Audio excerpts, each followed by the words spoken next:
Are you guys like bums?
Hi there, I am Tanya Gren. I am the producer and writer and creator of Raising Kayn, and I'm here to tell you a little bit about Raising Kayn.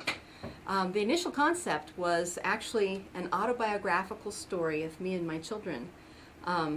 You say autobiographical, but there's like monsters and vampires and mad scientists and stuff. Well, our lives have been kind of like that. Within Raising Kayn, the story of the adventure is all based on things that have happened in our life. Everything's very metaphorical. So the story starts with a single mom raising her children. And each of them, they're going through loss. They've lost their father. They think he's dead. Each of the children is reacting in a different way. Katie is reacting through anger, striking out as many of us do when life has harmed us, and has become a monster hunter.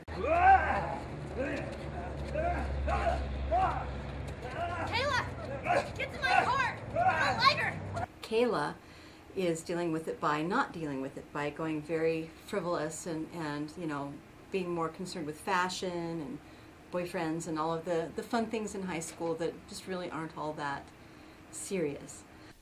Oh, Mom, I forgot. I have to go see a movie with Tori and Amy tonight. It's for a research project at school, honest. We've only had dinner together twice this week. Fine. Tonight's okay. But from now on, no plans at dinner time. Thanks, Mom. Oh my gosh, it's here. The new Fashion Queen magazine. Tori is going to be so jealous. I have to call her like right now. Stephen, the son, has started dealing with this loss by withdrawing from the world. And so he's withdrawn to his lab where he's decided that he's going to become a mad scientist in such a way that he can then stop these bad things from happening because he's taken over the world. She looks scared until she gets over there.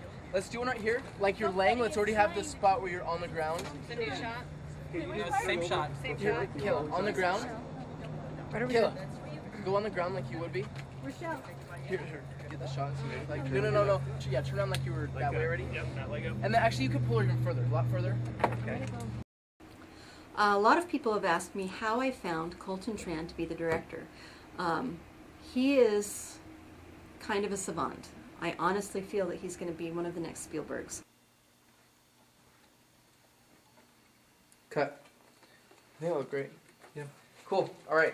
So now let's go back to this. Like he was saying, we forgot to get a close-up on him. We'll get a close-up on that of him walking away, and then we'll get the foot. Okay. We'll move on to the door.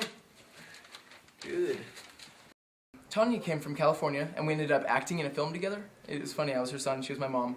And then she ended up seeing some of my directing work. And so she was impressed with my work and talked to me about her web series. We met, talked about our visions, and they matched. So she wanted me to direct Raising Kayn. His abilities as a director made me aware that he's a very good director and he's actually somebody that I could work with. So when it came time to start the pre-production for Raising Kayn, I called him and I said, I have this web series and I want you to be involved. But before I let you be the director, I want you to read this and I want to hear what your vision of it is to see how close it is to my vision as the creator. And he took it and he read it, and when he came back, he said, well, here's my vision for this. And it was very, very much like what my vision had always been. And he said, and here's the important things, and here's what this, and I'm like, well, then I would like you to be the director. And he said, I would like to be the director. Well, some of the cast for Raising Kayn, we found them in very diverse manners. The lead character, Samantha Kayn, I cheated. I cast myself because I knew I could do it, and it was about me and my children, and I felt that that would be a good way to start it. No, I want us to do this together. Oh, yeah. And what about the kids? They're just going to raise themselves? We'll figure it out. Perhaps we could do this as a family. As a family, become vampires? My character wreaks havoc upon the psyches of Samantha and our children because I decide to become a vampire, which of course is the logical choice that anyone would make, and I don't understand why everybody else isn't jumping on the bandwagon. Then none of us would have to worry anymore. So forget the stakes, forget all the worry, just become a vampire.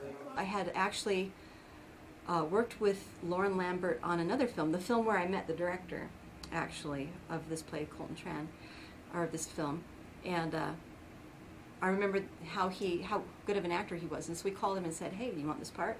And he said, "Yeah," and ended up being the absolute right choice for this part. The Chris and Sam bedroom scene. That was actually one of the last scenes that was actually written in Raising Kayn. The script had been written, and then we realized that there wasn't something that explained enough about what happened between Sam and Chris, why he was a vampire and she wasn't. And so we wanted to add a scene where it was before he'd been turned. First of all, so we could see how their relationship had been before, and second of all, so we'd have a better idea of what actually had happened there. So we had a basis to go forward from. So that was actually a scene that was added in much later than the rest of the script. And actually ended up being shot. We had 2 different locations we'd set up. We set up one location, and then the timing didn't work on that. And then we set up another location and realized that it was really too far away because we had 2 company moves that day. And then the third location, our director of photography at the time, Joshua DeHorta, said, "You can use my bedroom. It looks great." And action.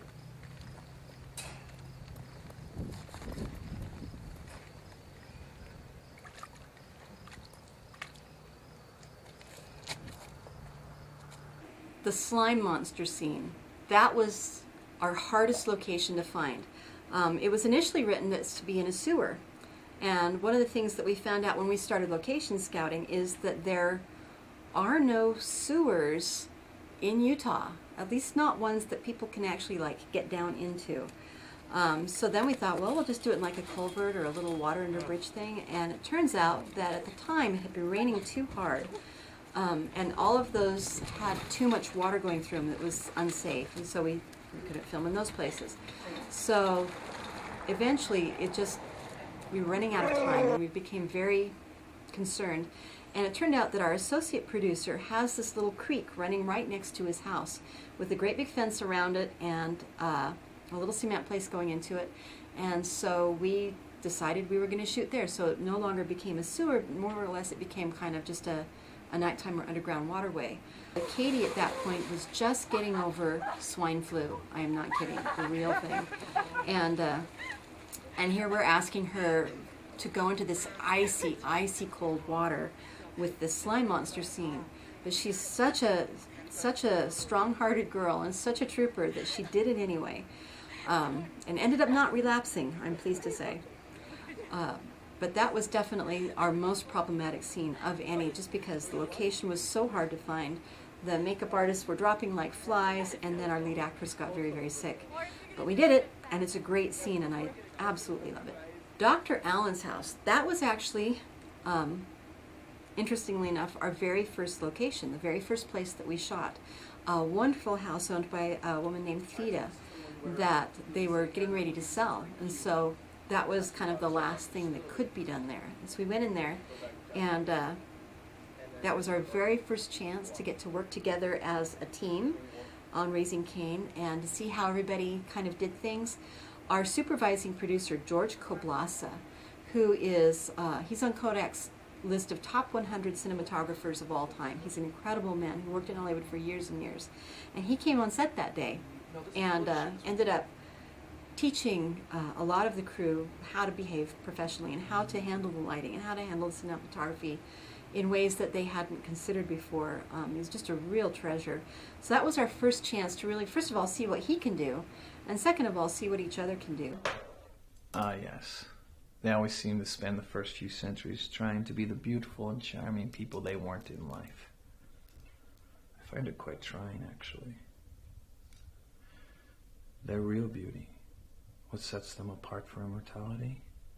This was the hardest role for us to cast. We actually went through 3 separate auditions to cast Adipa and couldn't find anybody that had the intensity, the quiet intensity that was required for that role. This is a character that's been alive for almost 8,000 years. Nothing really makes him raise his voice a whole lot, but he's got to have this intensity that shows he's more powerful than anything else on this planet right now.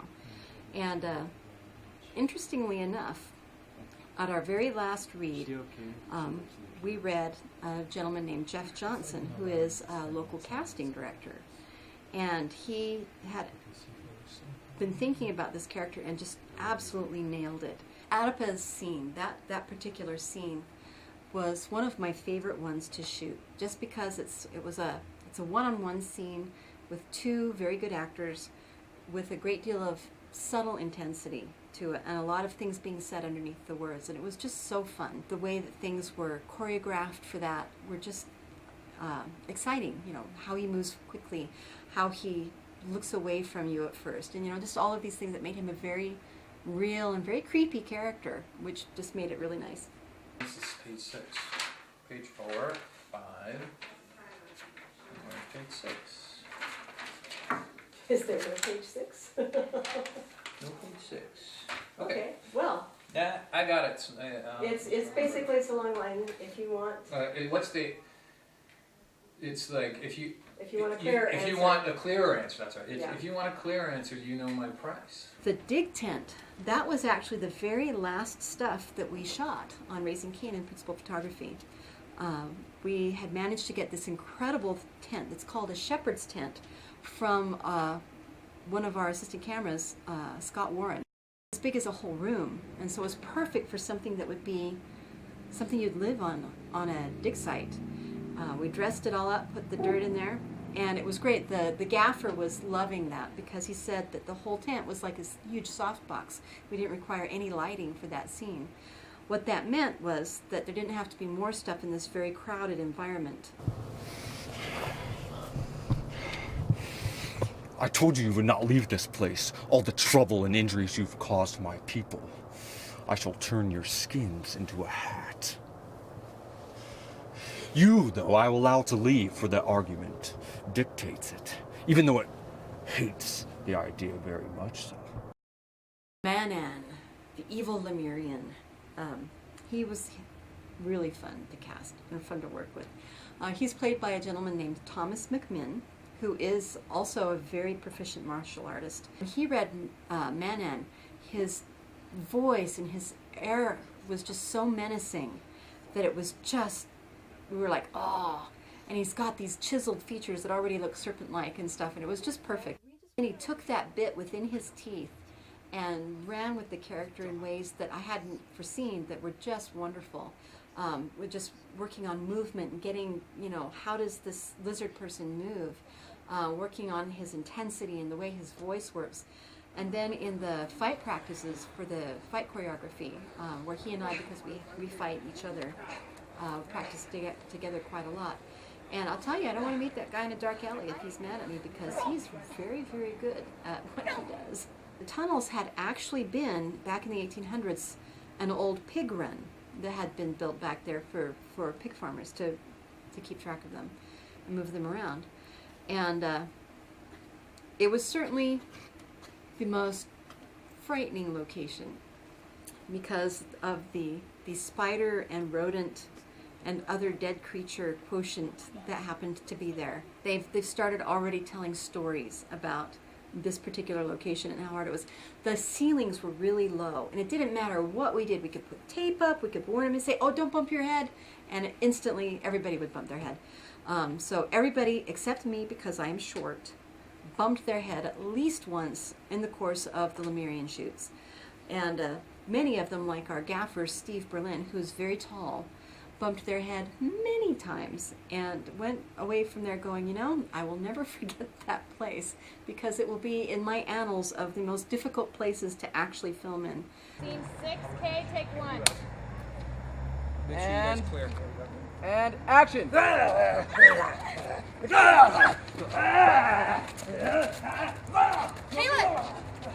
Go to my car, get a lighter!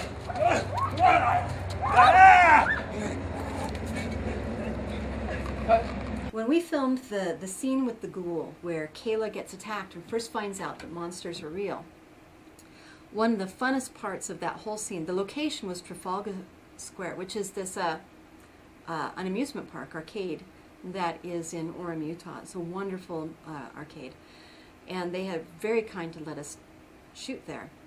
So Kayla is all happy to be at the arcade. She's all excited. We do all the early scenes with her friends, and she's having a good time. And then it's time to do the scenes with the ghoul. And Kayla has a phobia herself, and this is the real Kayla, not the acted Kayla. A phobia of vampires and zombies and, coincidentally, ghouls. I'm like really parched and maybe a drink of water or something. Do you think that might be either one of you got? Oh, dude. All right. Can I have it, really? Yeah, it's new. I mean, You guys are, oh, God, group hug, man. You guys are awesome. Thank you. Oh, what? What?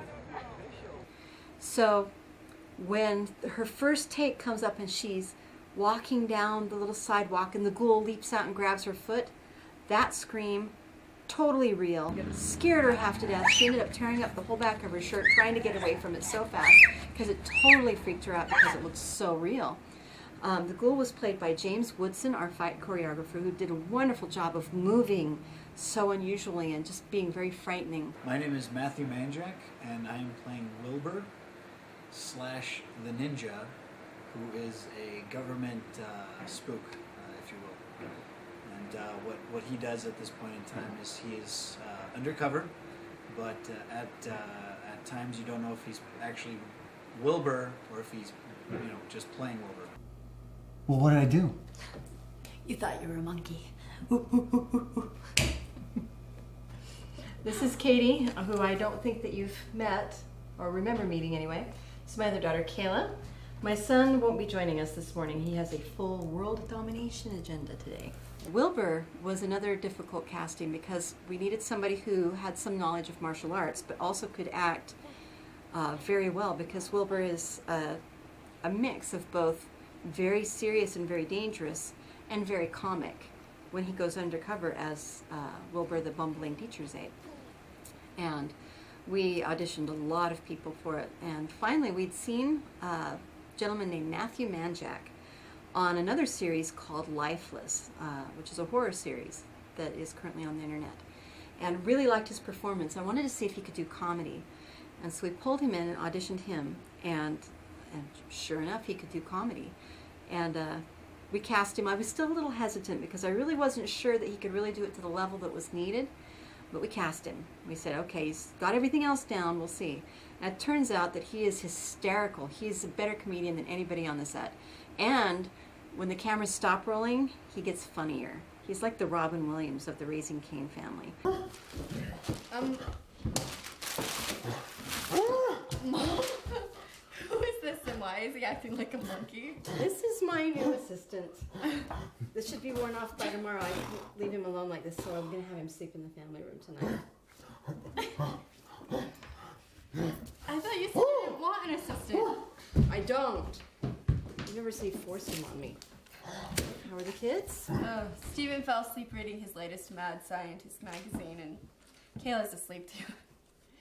She had a busy day. Can you help me get him set up in the family room? Okay. The Kayn kitchen scene, that was actually filmed, as many of our locations, at our first AC's house, Scott Warren. That beautiful kitchen and that beautiful family room are his. So we got there and we set up, and it was just gorgeous. And that's the scene where Wilbur comes in, turned into a monkey by the vampires. And Matthew is just hysterical, just all the time. But in this particular scene, he was exceptionally hysterical because he's becoming this monkey and he's just like becoming totally out of control.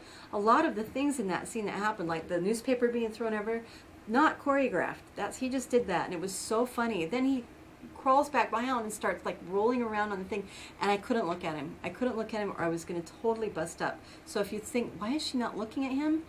It's because it's the only way I can keep my composure when he's being so funny. The vampire staircase scene where the confrontation with Samantha and Chris happens and the first meetings of Samantha and Richard happens, that was actually filmed at a different location than the rest of the vampire house.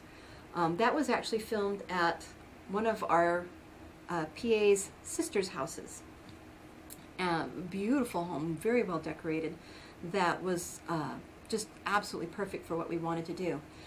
That day was an interesting day. We had lost our DP for the first half at that point. That was our first scene that we shot coming back for the second half of shooting Raising Kayn. And our DP, Joshua DeHorta, who is a wonderful DP, he had already committed to directing a play over in New York during this last half. And so we were looking to replace our camera, we were looking to replace our DP, and we hadn't quite gotten it all worked out yet.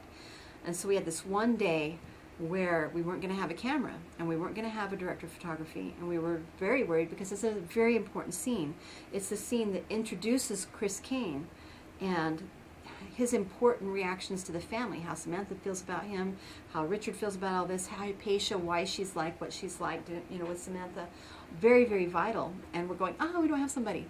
So I contacted a gentleman named Thor Wixom, who is also a wonderful director of photography who owns a Red. Those of you who are camera buffs will know what that is. The rest of you, look it up. And he and his brother, Shiblon, said yes, they would come on set for that one day and do this for us. And so they came, and it was like magic working with them. The Red is this gigantic, monstrous camera with all of these things, and they had the monitors and it was just like this huge setup that was so wonderful. We had these new Cinelux lights. They've only been out for a few months. Even I had not seen them before, and I've been in this industry for 30-something years. And it was like a magical day because this very emotionally intense scene was able to be captured in a very professional and a very easy way. So we didn't have to focus on what's the equipment doing. We could just focus on what's going on in the scene. Rochelle Durkee. My character name is Hypatia. She's from ancient Greece and is one of the older characters in the story and is a vampire. Not a very nice person, kind of snobby and possessive and power hungry all the time. Just Hypatia. The boss can't find where she's hidden the information, so for right now, you can't touch her. This is not over.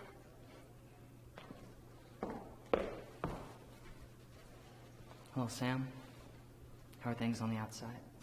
Richard is a vampire / scientist. Been alive for several hundred years. I'm Adipa's right-hand man. And I intervene when Hypatia is being, well, not very nice. Sorry. I'd really rather you stayed with me, Richard. I'd really rather stay with her, Richard. The boss said no. He wants to see you alone. Don't worry. I'll take good care of him. The Candyman scene. The Candyman scenes were actually all shot at East Bay Studios in Provo. It's a wonderful but little-known studio complex actually in the heart of downtown Provo, Utah. The office in there we shot in was small. We darkened it down to make it very mysterious because the Candyman is the most mysterious figure next to maybe Adipa. There are two main bad guys, and part of what makes bad guys scary is their mystery. Tell me you've got it. Yes, sir, I have it. Good work. All right. Get it to the courier, and then clean up. Sir, I think it would be unwise to terminate the subject just yet. What? Yeah, I've discovered that the subject has access to information to benefit our operation. How? She's just a dried-up university professor. She has a relationship of some kind with V. The one we're looking for? He's never let a human being live who knew about him. He's there in the dark with his candy and his wrappers and stuff. Made the scene so effective. Being able to, first of all, have it at this location, but second of all, just the way it was lit, the way it was shot. It's another of my favorite sets of scenes in this whole thing, just because they're so mysterious and threatening and dramatic in how they were done. You know there is a price. Yeah, there's always a price. But I did bring you some. Yeah, like I need watches or chocolate or crap like that. It's a boy or girl? It's Cal. Better than nothing.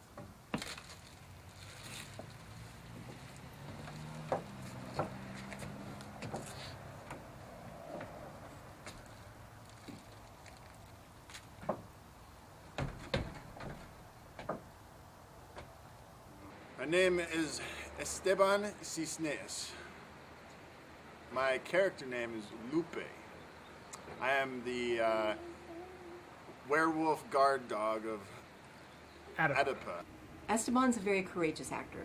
When we said, okay, Lupe has to eat raw steak in this scene, and he's like, okay, I'll eat raw steak in the scene, and he does. The steak that he's actually chewing on in the scene is really raw and totally disgusting. And all of the crew was like gagging over there as he's like chewing it all up and stuff. But he did it. He's such a courageous actor. I greatly look forward to working with him some more as he comes back this next season as Lupe the Werewolf in a larger part, as some of the main characters have to start dealing with lycanthropy a little bit more. I am not joking. I am not kidding around. It's dangerous. If you don't follow my instructions exactly, you could die in there. Do you understand? Okay, inside there's people who are with them. The most perfect location for this kind of scary entryway and for the way that this scene plays out. It was just absolutely ideal because it's separated. On one side of the wall, we have Samantha and Matthew, Samantha and Wilbur doing their scenes, and on the other side, not realizing that on the other side, Lupe's sitting there hearing everything that they're saying. Steven saved us! It must be the end of the world. Good timing. So, how did you get here? And lasers, young man? You and I need to have a serious conversation. But after ice cream. Yes, ice cream. Steven saves the day. Another of my favorite couple of scenes are all the scenes between Steven and Andy the Werebunny. And then when Steven comes in at the very end, Steven is an interesting character because he's withdrawn from the world in response to his father's death. We don't actually see him through the bulk of the series. We hear his voice and we know he's there, but we don't see him until the end, till his family goes missing and he comes out to save the day, which is why it's wonderful that he's the one that actually saves us all in the end.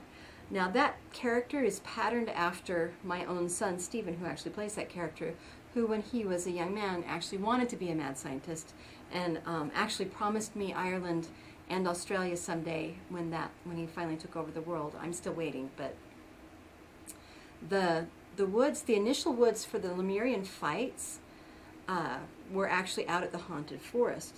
The woods where Steven saves the day, because we did not have access to that location anymore, were actually at our director's house. You know, we've been now to our DP's house, we've been to our first AC's house, we've been to our PA's house, we've been to our associate producer's house. Why not our director's house?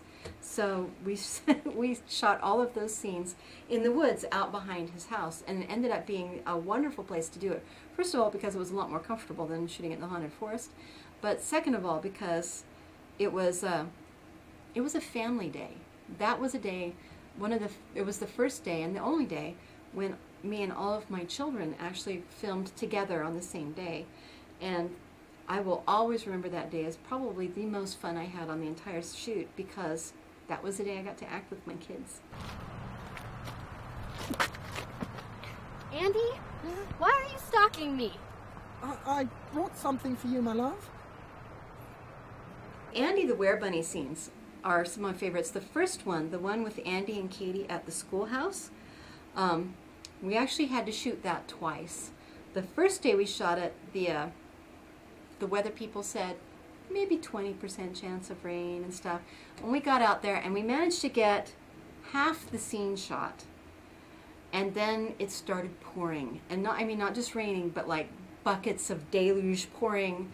I went home after having stood in that for 10 minutes and was reeling literally gallons of water out of my hoodie at the time.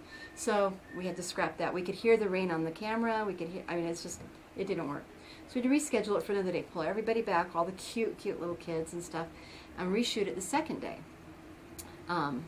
Which was nice because it came out perfectly, bright sunny day, until we finished shooting, and then it started raining again, even though there had been no rain anywhere in the forecast. That's one of the things that I noticed with Raising Kayn.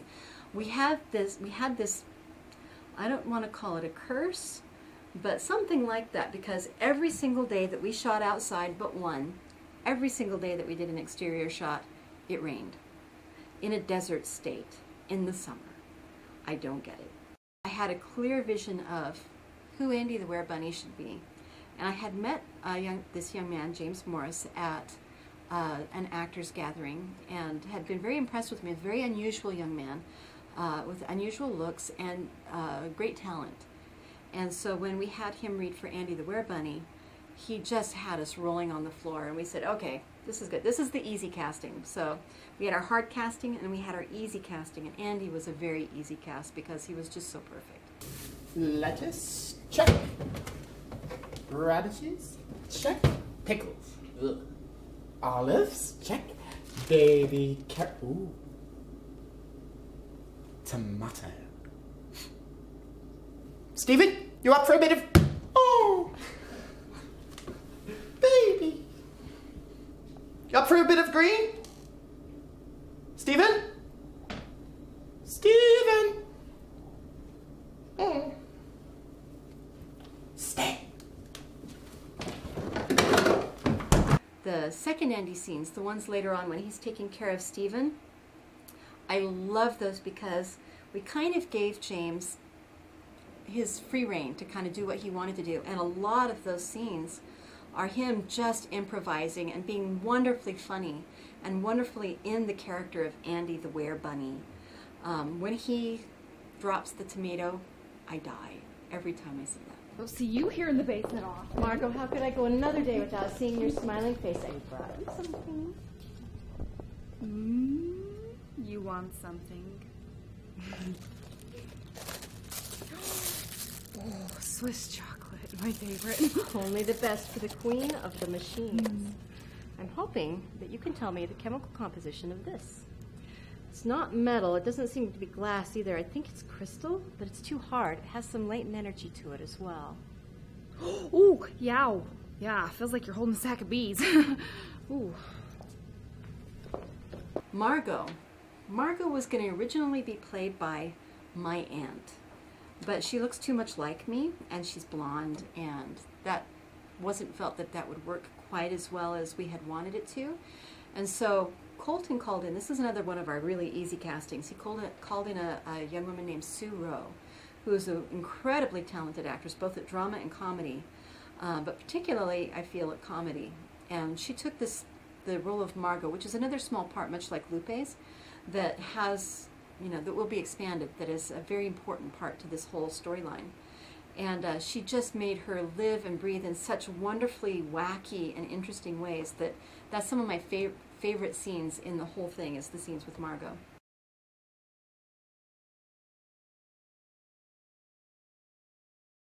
Here I am on the set of Raising Kayn, doing absolutely nothing. Actually, I'm holding gaffer's tape, and somebody's water, we don't know who, but I had to move it because it was in the way. Would have been in the shot. Should have left it. That would have been awesome. But, I'm a professional, and that's what we do.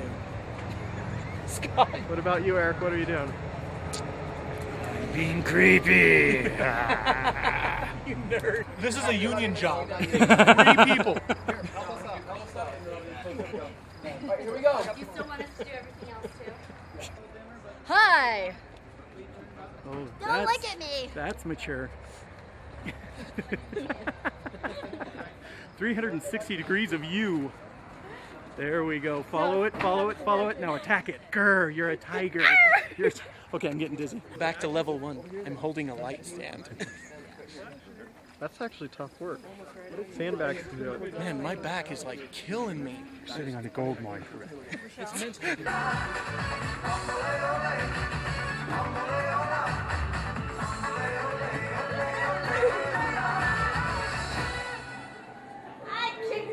I totally beat you. Bring it on. Ask me your questions. And if I'm interested, perhaps I will answer them for no price. Action. You know. I knew you'd. All right, let's see. You know. Yeah, I like Don't that. you? Okay, yeah. Or something like that. What is my line now? All of a sudden. You say you know. But I said. You know where it's from. Okay. Okay, here we go. This is gonna be great.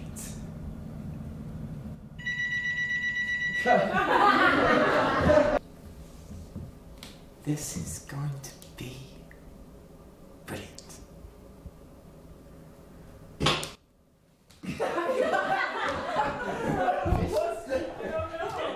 Every time you finish that line, something This is gonna be brilliant. Thank you, Trump. Steven, you up for a bit of... Oh! Baby! You up for a bit of green? Last line again. I want to get Kayla's reaction when you go running. Okay. Okay, and action. What does that mean? Means you should pay more attention to classic literature. Look at this. We're having dinner as a family. Yeah, I know. What it only took. Let's do that again. Here we go, and here we go.